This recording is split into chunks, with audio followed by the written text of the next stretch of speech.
જે નીચેના પૈકી કઈ નદી રાજસ્થાનમાંથી ઉદ્ભવે છે અને કચ્છના રણના ઉત્તર પૂર્વમાં જાય છે? ઓપ્શન વગર કેટલા જવાબ આપે? ચાલો જી મારે ઈ જોવું છે. એકદમ એકદમ લુણી લુણી લુણી નદી. આ ઓપ્શન વગર જવાબ દે હો મિત્રો. તો મન કો ચાલો આની લંબાઈ કહી દો જી. હવે પ્રશ્ન આવ્યા હો. આ લુણી નદી રાજસ્થાનમાંથી ઉદ્ભવે, એમાં કોઈ શંકાને સ્થાન નહીં. પણ આનું કહેવાય કે જ્યાંથી ઉદ્ભવ સ્થાન છે એટલે કે અરવલ્લીની જે ટેકરીઓમાંથી ઉદ્ભવે છે ત્યાં એને કયા નામથી ઓળખવામાં આવે છે? હાલો મને કયો. આનું સંસ્કૃતમાં એક નામ છે, કોઈને ખબર હોય તો મને કહેજો. આ લુણી નદીનું સંસ્કૃત 495 આવે. એક કોમેન્ટ આવી છે.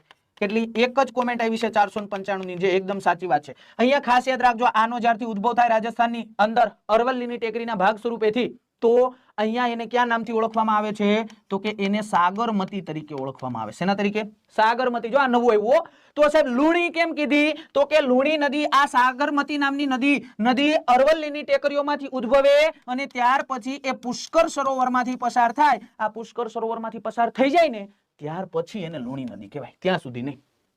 સંસ્કૃતમાં બીજું નામ છે, તમને પૂછે તો યાદ રાખવી દેવાનું છે. એને આપણે લવણાવતી કહીએ. કેવી કહીએ? લવણાવતી નદી તરીકે ઓળખીએ. આ એ જ નદી છે જેને મીઠાની નદી પણ કહેવાય. શેની?